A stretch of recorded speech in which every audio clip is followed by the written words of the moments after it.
question for Dr. Sievenpiper, because although most of the studies, or all the studies you showed are cohort studies, prospective cohort studies, the status of hypertension of diabetes is not a yes or no status. So you may have pre-diabetes, you may have mild hypertension, and so on and so forth. And that may change your dietary attitude. So causal, inverse causation in observational studies, in my view, is very difficult to avoid. No, I couldn't agree more. And actually what I didn't show is we've done grade assessments in all of these analyses where we take into account the inherent confounding in observational studies, which allows for some downgrades for inconsistency or imprecision or indirectness or publication bias, but also allows for upgrades if there's a dose-response gradient, for example, or a large magnitude of effect. So we've taken that into account, but most of the data, our conclusion is most of the evidence would be low. There's some cases where it's moderate quality. All calling for, I think, more evidence. But we have done the RCTs as well. We're starting to look at food sources in those, where we're taking the RCTs and looking at the vehicles within those they used for sugars, be it a beverage format like a sugar-sweetened beverage or fruit in those studies where we have fruit studies, and others to see if we can disentangle a little more there about the food form in the trials. And I can say so far, under isocaloric conditions, we haven't seen very much, but maybe under hypercaloric, the beverages appear to look a little bit worse, and that's some data that we're still working on, and we have one paper in the journals right now. No, I know, and that applies also to low-calorie sweeteners as well. I know that with those very well-conducted studies, you can adjust in the analysis for a large number of factors. My doubt is whether you can really adjust for reverse causation. Because if somebody is not losing weight, if somebody is gaining weight, if somebody is becoming pre-diabetic and so on, he or she may change dietary, and you don't. It's an excellent point. And in our one Canadian Medical Association journal paper where we saw the protective association with sucrose, we did acknowledge it could be reverse causation, that people are actually avoiding the sugars. Yeah, quite right. There was a huge amount of interesting material there.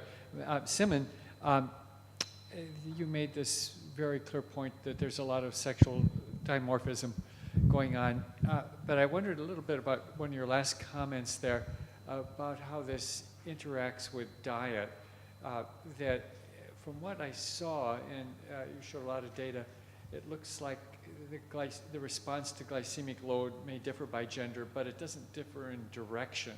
Or at least I didn't see that. So is it that the adverse effects may be greater in one gender than another, but I didn't really see difference in direction, which, so the dietary guidance might not be different, even though, like in many instances, some people benefit more and some people benefit less, but it does get complicated when they go in opposite directions. Right, so that's a good point. In terms of the data directly looking at glycemic load, which you are very familiar with as well in the prospective cohort study that we both look at, it does seem to be more apparent in women than in men. Unfortunately, we don't have data looking more broadly for younger generation, and I did show, however, the effect also. You're right. For the transgenerational differences, the family cohort that we have, it's interesting, meaning that what the mother's diet apparently affecting the second generation of those metabolic parameter much more than father's diet. So that's one effect there. Now, in terms of human long-term prospective data, as well as randomized trial, none. In terms of, in support of your argument of different diet that would generate completely opposite effect. That's very difficult. If it's glycemic response, everybody would have glycemic response. That said, however, I think it's interesting, though, is the paper that go back to some of us discuss among ourselves via email, and Tom actually wrote a letter to the editors or editorial in EJCN concerning the, what's his name, Siegel's lab paper from the Weizmann Institute, where they produce this very clear evidence of, again, interaction. Particularly, in fact, I think those data might actually help us to understand some of the data that Geoffrey and John presented, is, as I see it more and more, is the interaction between our genome, in fact, not only our genome, but also our metagenome, meaning the microbiota, the data that he showed with the standardized kind of carbohydrate intake, like white bread or whatnot, or even butter, fructose, directly generating completely different response of the microbiota. Depends on different kind of strains get activated, positively related to the glycemic response, whereas others are more directly. And that is actually, again, data is still very limited, at least in the animal experiments that they have seen. There's also a sex differences in terms of those microbiota, because I suspect it's also related to hormone and also related to the interaction of resistant starch interacting with those microbiotas. In fact, the data, the Cell paper also indicated in one of their sort of like gloss over, some of the amino acid, branch amino acids response are different selectively by the same kind of carbohydrate that ended up going into the general circulation. And all of which indicated to me that there's still, while I totally agree with the moving the whole sort of like system way of looking at things and moving toward food-based or dietary pattern kind of recommendations, but still a lot we can do to get things more precise, which is the sort of exciting field of precision nutrition now. Some of us have been talking about. That's kind of a long way to answering your question. Good. Well, thanks. Maybe if I could just go on a little step further.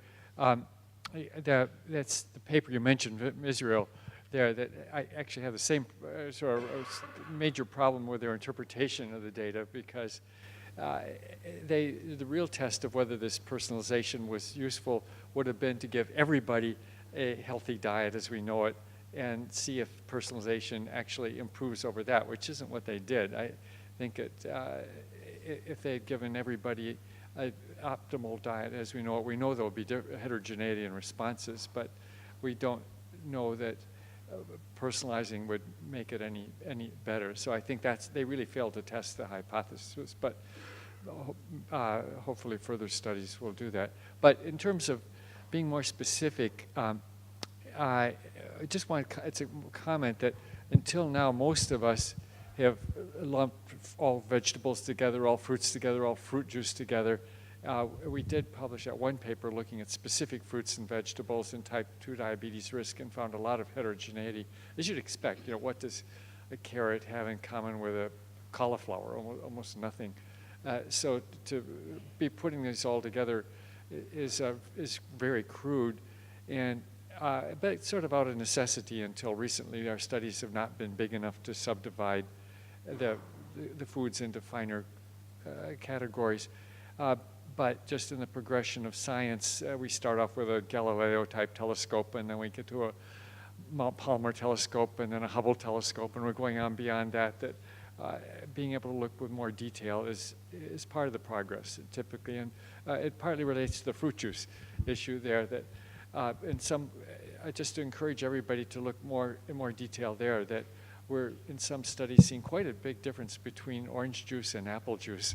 That they are very different in their constituents, and apple juice is mostly sugar, but there's a lot of other things in orange juice that may be beneficial. So I think as we all progress, looking more in finer detail at fruits and vegetables and fruit juice is one way to move this forward.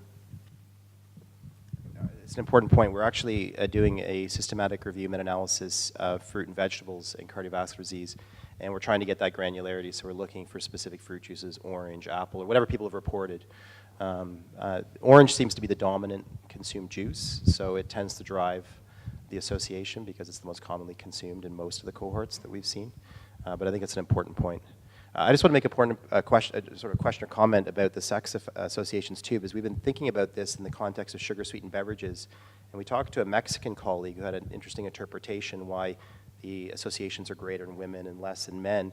And it's the one size fits all. It's that women and men get the same portion size, yet women on average tend to be smaller, have less tolerance, if you like, as a result, a reserve to be able to tolerate that large load. And so that may actually just be the one size sort of fits all approach to food production that is driving some of those associations for being higher for women. I was just wondering, now, we are quite intrigued by the finding that you get effect sizes that are much greater if you look at the pre-diabetic compared to the normal glycemic. And it's a quite big part of the population just based on the fasting glucose.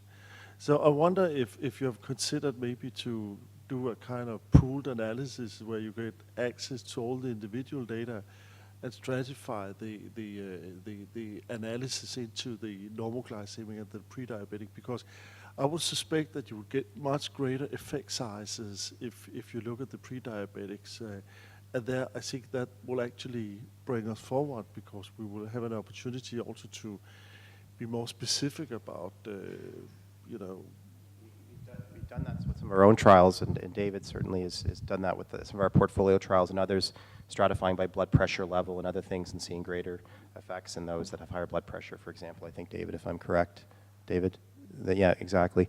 And I mean, I think we can do it within our own trials, but it's always trying to get people to share their data, to do those pooled analyses. That's the challenge, but I think it's an important point. I have a question for Simin. The sex difference in glycemic load.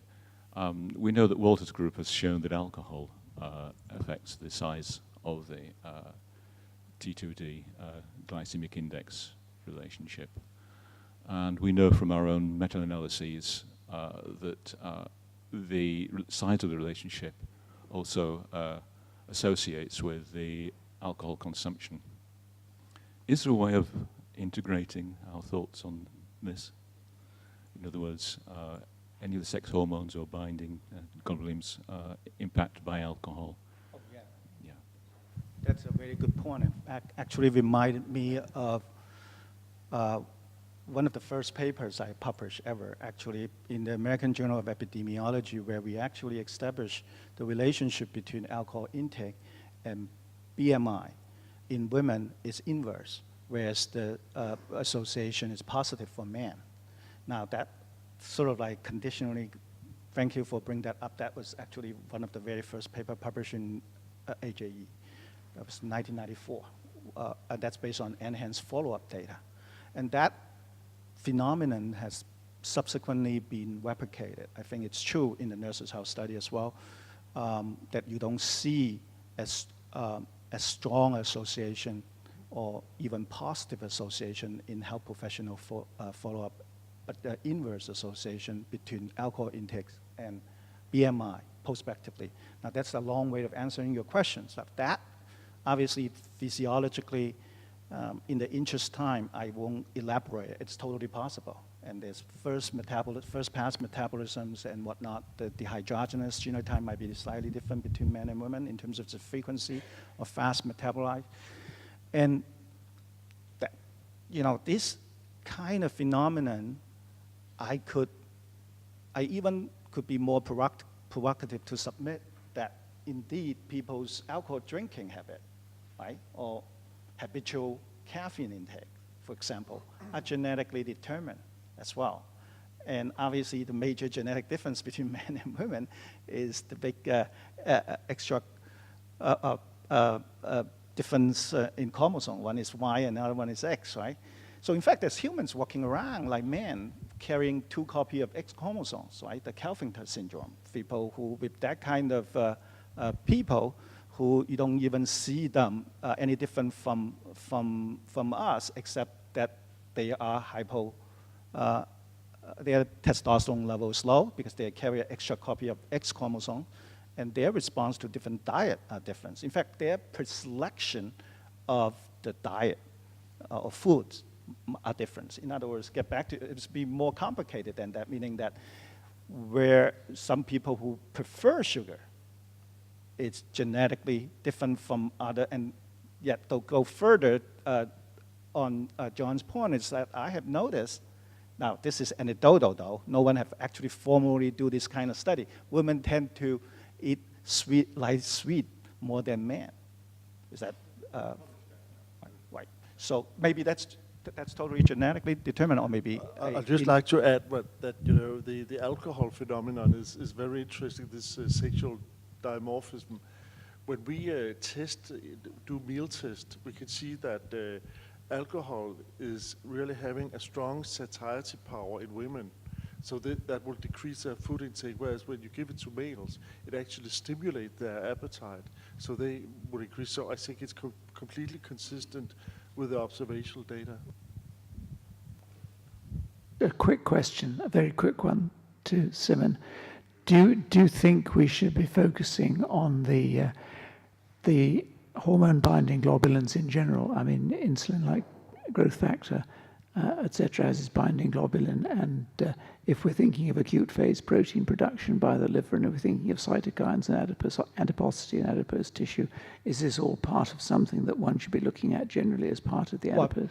Totally. I mean, it's the way I see it is like the proton, right? The proton that's generated by the liver in response to the environmental insults. I think the focus has been, at least in the past 3 decades, of the pathogenesis of cardiovascular disease or even diabetes has been on the negative, and trying to find negative things. But in fact, we do know now that the acute phase response generating tons of protein that are good, like HDL, and I think SHBG is one response, and CRP, on the other hand, a bad response, is also acute phase response. And this kind of response that now we graduate to learn that it's good to pick up this kind of proteins. And it happens so that these proteins are so readily measurable, fairly consistent. And I mean, it's just like you can develop a sandwich assay, the antibody, and capture it very accurately. And in the past, the tremendous amount of efforts has been, in the sex steroid field. Folks have been doing these works in terms of wasting tremendous amount of money, really, in my view, sort of trying to get at different kind of measurements of getting at the lipids correctly, which have some success, but also create a tremendous amount of heterogeneity as well as inconsistency in the literature, and that has, to some extent, hamper the progress in this field.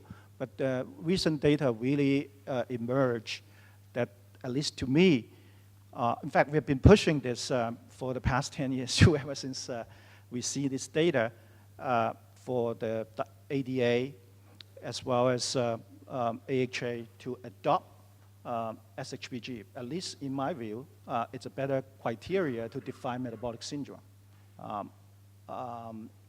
versus using HDL. Particularly now, the drugs know that HDL now is definitely not a causal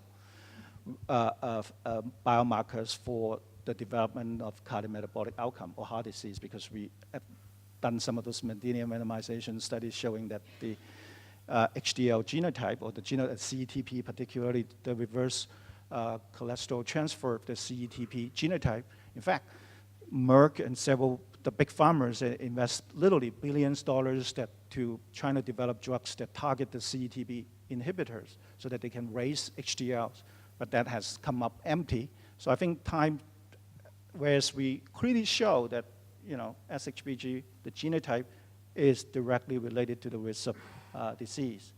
And yet it's interesting why some data that come out of certain labs, because I'm not a molecular biologist or pharmacology, so that the data coming out from a molecular epidemiology lab is less recognized. It takes a longer time for them to turn around and put money on it, basically. Okay, I think, do we have one more question? I think we had one back here. Mine is simply an observation from the Public Health England data looking at fat and metabolism. There are differences, sexual differences, that were noted in the report that was put out by the UK government, and that men have increased risk of death, and I think it was with coronary heart disease. I'm afraid I can't remember the details, that men have an increased risk of death with the higher fat intake. And it was noted with the carbohydrates report, we did see it, but it didn't quite reach significance that women had increased risk of stroke with a higher carbohydrate. So the data is there and needs to be followed through. But yeah, it was. Okay, thank you. Thank you. I think this whole discussion about differences in response is quite interesting, but I think Walt's comment about are the differences in the same direction or not, and does that actually change dietary advice or health advice going forward is really, really important. Anyway, I think we have to end this discussion now and end this session. Thank you very much to our speakers. Lunch will be served in the garden. This door will be opened and it'll set us free very shortly. And we should be back at 1:30 for the start of the next session. So enjoy.